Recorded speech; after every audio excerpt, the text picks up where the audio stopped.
விழுப்புரம் மாவட்டம் பெரும் பாதிப்படைந்து மின்சாரம் இன்றி பல பகுதிகள், பல கிராமங்கள், பல பேரூராட்சிகள் இதெல்லாம் கூட பல சிக்கலை சந்திக்க வேண்டிய சூழ்நிலை ஏற்பட்டிருக்கிறது.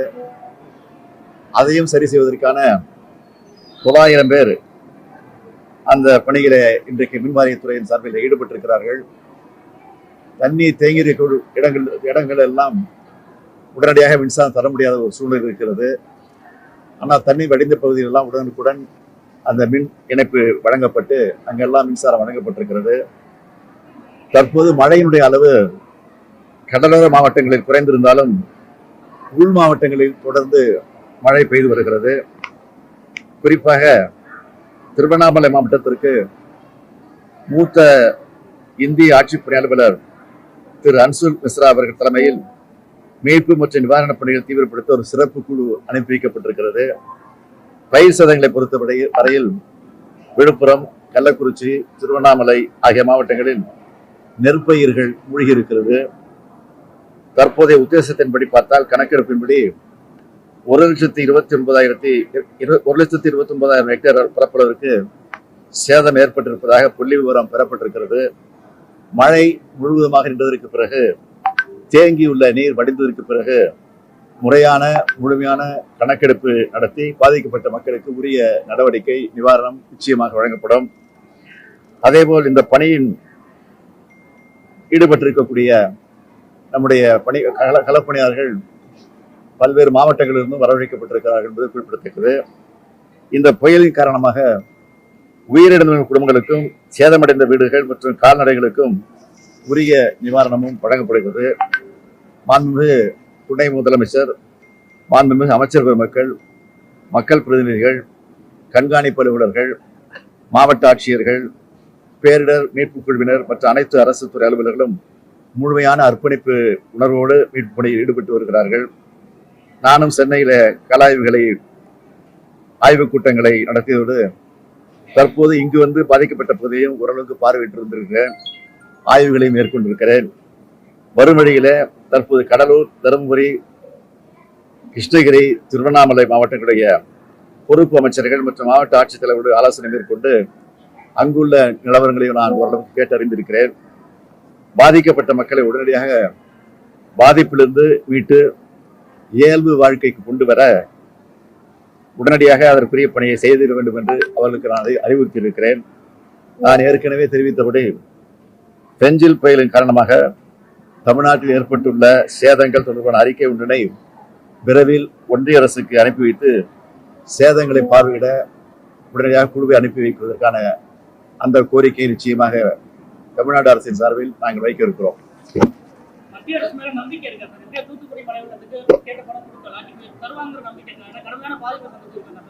நம்பிக்கையோடு தான் அனுப்புறோம். அனுப்பாதான் சூழ்நிலை இருக்கு. அதையும் நான் எப்படி சமாளிப்போங்கிறது அப்ப நாங்க முடிவு பண்ணிப்போம். பேச விட இல்லையா அலோ பண்ணலையா? முறைப்படி எங்களுடைய கடமை எவ்வளவு சேதம் ஏற்பட்டிருக்கு, எவ்வளவு நிவாரண பணிகள் ஈடுபட்டிருக்கிறோம் நாங்கள் தெரியும் உங்களுக்கு. அது மக்கள் எவ்வளவுக்கு பாதிக்கப்பட்டிருக்கிறாங்க, விவசாயத்தை பொறுத்த வரைக்கும் எப்படிப்பட்ட சூழ்நிலை ஏற்பட்டிருக்கு, தண்ணீர் மூழ்கி இருக்கு, அதெல்லாம் கணக்கெடுத்து நிச்சயமாக அனுப்பிச்சு வைப்போம். அது எங்களுடைய கடமை. அது செய்ய வேண்டியது அவங்களுடைய கடமை. ஆனால் செய்ய ஒவ்வொருதையும் அவங்க மறுத்துட்டு தான் இருக்கிறாங்க. இருந்தாலும் அதையும் மீறி நாங்கள் செஞ்சுட்டு தான் இருக்கிறோம். பார்ப்போம். முன்னாள் முதலமைச்சர் எடப்பாடி பழனிசாமி கடுமையான குற்றச்சாட்டுகள் வந்து வைக்கிறாரு. நாங்களாம் எங்க ஆட்சியில் வந்து உடனடியாக பயிர் நிவாரணம் கொடுத்தோம், வருடத்துக்கு 2 இழப்பீடு கொடுத்தோம்னு சொல்றாரு. இப்போ திமுக அரசு வந்து காலம் தாழ்த்து அப்படிங்கிற மாதிரி அவர் எதிர்கட்சி தலைவர் குற்றம் சொல்றது அவருடைய கடமை. அதை பத்தி நாங்க என்னைக்கு கவலைப்பட்டதில்லை. இருந்தாலும் நான் சொல்றேன், மக்களுக்கு தெளிவா தெரியும் எந்த ஆட்சியில மக்களுக்குரிய பணிகள்லாம் சிறப்பான. இந்த கனமழையால் போச்சம்பள்ளி தாலுகா, இந்த ஊத்தங்கரை தாலுகா 2 தாலுகாவில் இருக்கின்ற விளைநிலங்கள் நெற்பயிர் சாகுபடி செய்திருக்கின்றார்கள். விவசாயிகள் பருத்தி சாகுபடி செய்திருக்கின்றார்கள். இப்படி இந்த சாகுபடி செய்த பயிர்கள் எல்லாம் கனமழை வெள்ளத்தால் கடுமையாக பாதிக்கப்பட்டிருக்கிறது, சேதமடைந்திருக்கின்றது. இதையெல்லாம் இந்த அரசாங்கம் உடனடியாக வருவாய்த்துறை, வேளாண் துறை அதிகாரிகளை அனுப்பி வைத்து முழுமையாக கணக்கிடப்பட்டு பாதிக்கப்பட்ட இந்த வெள்ளத்தால் பாதிக்கப்பட்ட விவசாயிகள் அனைவருக்கும் இழப்பீட்டுத் தொகை வழங்கப்பட வேண்டும் என்று கேட்டுக்கொள்கிறேன். கிருஷ்ணகிரி மாவட்டம் மட்டும் இல்லாம இன்னைக்கு தமிழகத்துல கடலூர், விழுப்புரம், சென்னை, காஞ்சிபுரம் மட்டும் எல்லா மாவட்டங்களுமே வந்து இந்த மழை பெரிய. நான் ஏற்கனவே நேற்று தினமே நான் பேட்டி கொடுத்திருக்கிறேன். இன்றைக்கு தமிழ்நாட்டில் கனம் மழையால் வெள்ளத்தால் பயிர்கள் சேதமடைந்திருக்கின்றன. அப்படி பாதிக்கப்பட்ட விவசாயிகள் அனைவரையும் முழுமையாக கணக்கெடுக்கப்பட்டு அவருக்கு தேவையான நிவாரண உதவி வழங்க வேண்டும் என்று நேற்றைய தினமே ஊடகத்தின் வாயிலாக, பத்திரிகையின் வாயிலாக தெரிவித்திருக்கின்றேன். அதையும் இந்த அரசு செயல்படுத்த வேண்டும். அதோடு நேற்றைய தினம் முதலமைச்சர் அவருடைய எக்ஸ் வலைதளத்தில் ஒரு செய்தி வெளியிட்டிருக்கார். அதுல சென்னை மக்கள் தூக்கம் தொலைத்த இரவுகள் அதிமுக ஆட்சின்னு சொல்லியிருக்கார். சென்னை மக்கள் தூக்கம் தொலைத்த இரவுகள் அதிமுக ஆட்சின்னு திரு ஸ்டாலின் சொல்லியிருக்காரு.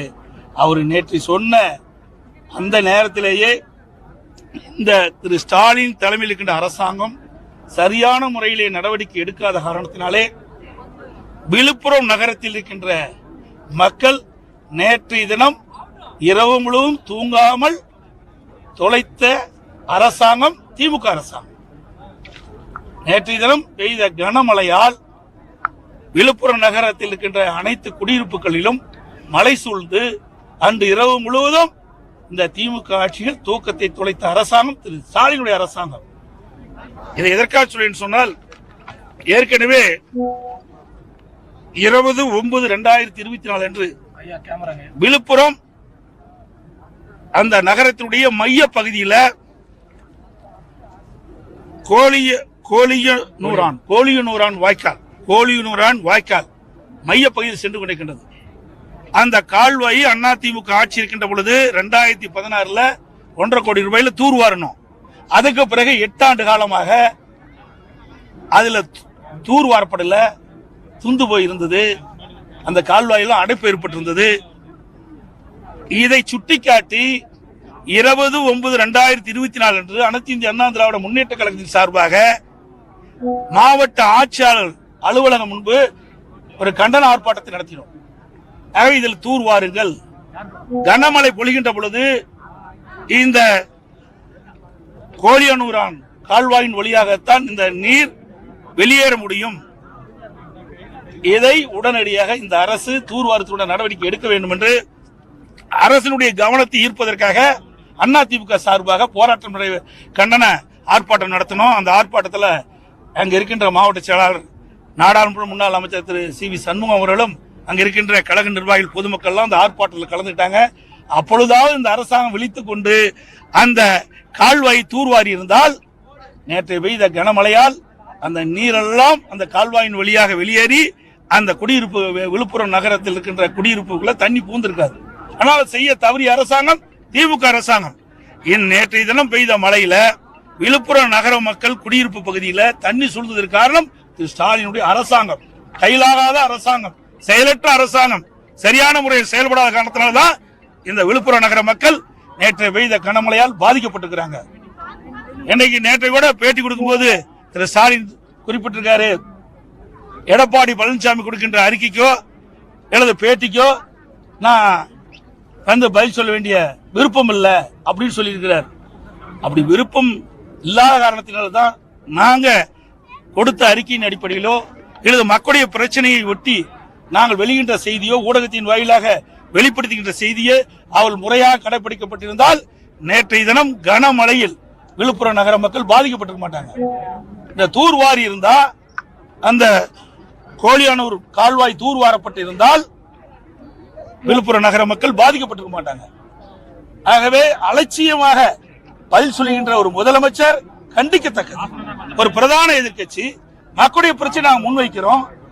இன்னைக்கு தூங்கி கொண்டு கும்பகரன் போல் தூங்கி கொண்டிருக்கின்ற அரசாங்கத்தை தட்டி எழுப்பி இது கனமழை பொழிகின்ற பொழுது இந்த விழுப்புரம் நகர மக்கள் பாதிக்கப்படுவார்கள் என்று சுட்டிக்காட்டுகிறோம். அப்படி சுட்டிக்காட்டி கூட இந்த அரசாங்கம் விழித்துக் கொண்டு அதற்கு உரிய நடவடிக்கை எடுக்கப்பட்டிருந்தால் இன்றைய தினம் விழுப்புரம் நகர மக்கள் இந்த அவதிக்குள்ளா இருக்க மாட்டாங்க.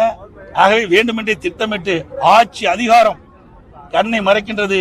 அதிகார போதையில என்ன பேசுவதே என்று தெரியாமல் பேசுகின்ற முதலமைச்சர், இன்றைய முதலமைச்சர் மக்களுடைய பிரச்சனையை கவனிக்காத ஒரு முதலமைச்சர் தமிழ்நாடு முதலமைச்சர். ஆனால் ஊடகங்கள் பேசும்போது வடகிழக்கு பருவமழைக்கான அனைத்து ஏற்பாடும் நாங்கள் தயார் செஞ்சுட்டோம், எவ்வளவு பெரிய மழை வந்தாலும் சமாளிக்க ரெடின்னு சொல்லி முதலமைச்சரும் துணை முதலமைச்சரும் பேசுறாங்க. அப்படி ஏன் பேசிட்டேன்னா இன்னைக்கு ஏன் தண்ணி தேங்கி இருக்குல்ல, இதுக்கு என்ன பதில் சொல்ல போறாரு? அது மட்டும் இல்ல, நேற்று தினம் ஒரு அறிக்கையில வெளியிட்டு இருக்கிறார், 24 மணி நேரத்தில் சென்னையில அனைத்து சாலைகளும் நீர் வடிக்கப்பட்டு சொல்லியிருக்காரு. ஏன் இன்னைக்கு விழுப்புரத்துல கனமழை பெஞ்சிருக்குல்ல, 24 மணி நேரத்துல தண்ணி வடிப்பாரான்னு பார்க்கலாம்.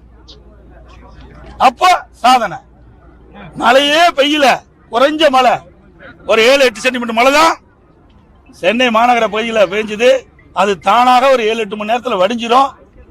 அதை வைத்துக்கிட்டு பில்டப் பண்ணி பத்திரிகையிலும் ஊடகத்திலையும் ஒரு பொய்யான தோற்றத்தை வெளிப்படுத்தியிருக்கிறார் இன்றைய முதலமைச்சர். ஆனா இன்று நேற்றைய தினம் பெய்த கனமழையில விழுப்புரம் நகரமே தண்ணியில தத்தளிச்சிட்டு இருக்குது. அதுக்கு இந்த முதலமைச்சர் என்ன செய்ய போறார் பார்க்கலாம். தேவையான முன்னெச்சரிக்கை என்ற அடிப்படையில சென்னையில மேற்கொள்ளக்கூடிய அந்த பணிகள் வந்து சென்னைக்கு அப்பாற்பட்ட பிற மாவட்டங்கள்ல முக்கியத்துவம் கொடுக்கப்படாத ஒரு சூழல் தான் நிகழுது. குறிப்பா இந்த மாதிரி கிருஷ்ணகிரி, விழுப்புரம் போன்ற மாவட்டங்கள்லாம் தானா தண்ணி வடிய வேண்டிய ஒரு சூழல் தான் இருக்குது. இந்த நிலைமை மாறுமா? இன்றைக்கு தமிழகத்தை ஆண்டு கொண்டிருக்கின்ற முதலமைச்சர் ஒரு பொம்மை முதலமைச்சர், செயலற்ற முதலமைச்சர். அவருக்கு என்ன கேள்வி கேட்டாலும் பதில் சொல்ல தெரியாது. அதனாலதான் நான் பதில் சொல்ல மறுக்கிறார். நாங்க மக்களுடைய பிரச்சனையை முன்வைக்கிறோம், பிரதான எதிர்கட்சி மக்களுடைய பிரச்சனையை முன்வைக்கிறோம். அதற்கு தீர்வு காண வேண்டியது ஆளுங்கட்சியுடைய கடமை, ஒரு முதலமைச்சருடைய கடமை. அதை தட்டி கழிக்கத்தான் இப்படிப்பட்ட பதில் சொல்றாரு. நீங்க சொன்ன மாதிரி சென்னை மட்டும் பார்த்துட்டு இருந்துட்டாரு. ஆனா சென்னையில புயலால கனமழை பெய்யல. ஆனா சென்னை சுற்றியுள்ள மாவட்டங்கள், தமிழ்நாட்டில் பல்வேறு மாவட்டங்கள், கிருஷ்ணகிரி மாவட்டம், விழுப்புரம் மாவட்டம், கடலூர் மாவட்டம் போன்ற மாவட்டங்கள் எல்லாம் கனமழை பொழிந்த காரணத்தினால மக்கள் இவ்வளவு துன்பத்துக்கு ஆளாக்கியிருக்காங்க. இது மட்டும் இல்ல, இந்திய வானிலை ஆய்வு மையம் ஏற்கனவே எச்சரிக்கை விடுது, ரெட் அலர்ட் கொடுக்குறாங்க. ரெட் அலர்ட் கொடுத்த உடனே தேவையான முன்னெச்சரிக்கை நடவடிக்கை இந்த அரசு எடுத்திருக்கணும். அந்த அரசு அதை தவறி விட்டது. திரு ஸ்டாலினுடைய அரசாங்கம் முன்னெச்சரிக்கை நடவடிக்கை எடுக்கப்படவில்லை. அதனாலதான் விழுப்புரம் மாவட்டம், இந்த கிருஷ்ணகிரி மாவட்டம், இந்த ஊத்தங்கரை, போச்சமொழியெல்லாம் மக்கள் பாதிச்சிருக்கிறாங்க, கடலூர்லையும் பாதிச்சிருக்கிறாங்க. ஆக இந்த அரசாங்கம் விழிப்புடன் செயல்பட்டு இருந்தால் இந்த பாதிப்பு தவிர்த்திருக்கலாம். அரசியல்வாதி ராமதாஸ் அவர்கள் அறிக்கைக்கும் அவருக்கு வேலை வெட்டி இல்லைன்ற மாதிரி ஒரு கருத்தை பதிவு செய்யறாரு. ஒரு எதிர்கட்சி தலைவர் மக்களின் குரலா வந்து எதிர்கட்சிகள் செயல்பட வேண்டும்.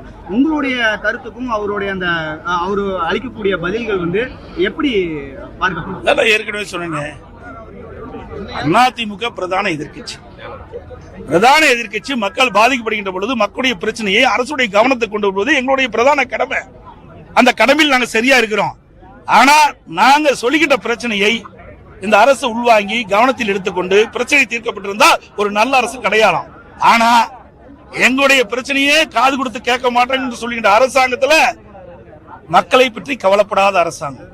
வீட்டு மக்களை பற்றி தானே கவலைப்பட்டிருக்காரு. வீட்டு மக்கள் இருக்கிறதுக்கு என்ன பதவி கொடுக்கலாம், என்ன அதிகாரம் கொடுக்கலாம் அப்படிங்கிற நிலை தானே தமிழ்நாட்டில் நிலவி கொண்டிருக்கின்றது. திரு ஸ்டாலின் அப்பா, திரு உதயநிதி அவர்கள் வந்து மகன், அப்பா வந்து மகனை பாராட்டுறாரு. திரு உதயநிதி மகன், அப்பா திரு ஸ்டாலின், மகன் வந்து அப்பா பாராட்டு. இதுதான் தமிழ்நாட்டில் நடக்குது, வேற எதுவுமே காணோம். இந்த வெள்ள நிவாரண நிதியா மத்திய அரசுகிட்ட இவங்க அந்த சட்டசபையில எல்லாம் இது கொடுத்துருக்காங்க. இப்ப எவ்வளவு பேரிடரா அறிவிக்கணும்னு கோரிக்கை வச்சிருக்காங்க. மத்திய அரசுக்கு நீங்க எதிர்கட்சிங்கிற பேர்ல என்ன? அதாவது ஒவ்வொரு முறையும் வெள்ளம் வருகின்ற பொழுது எல்லா ஆட்சியிலுமே இந்த நிவாரணம் வேண்டி மத்திய அரசாங்கத்தை நம்ம அறிக்கை தாக்கல் செய்வோம். அதன்படி பாதிக்கப்பட்ட தமிழ்நாட்டில் எந்தெந்த விதத்தில் விவசாயிகள் எப்படி பாய்ச்சிருக்கிறாங்க, பொதுமக்கள் எப்படி பாய்ச்சிருக்காங்க, வாகனங்கள்லாம் எப்படி பாய்ச்சிருக்கு, இதெல்லாம் கணக்கிட்டு உரிய முறையில் மத்திய அரசை அணுகி அவர்களுக்கு பாதிக்கப்பட்டவர்களுக்கு நிவாரணத்தை இந்த அரசு பெற்றுத் தருவது இந்த அரசினுடைய கடமை. அதை மத்திய அரசிட்ட முறையாக அந்த அறிக்கை கொடுத்து இந்த நிவாரண தொகையை பெற வேண்டும்.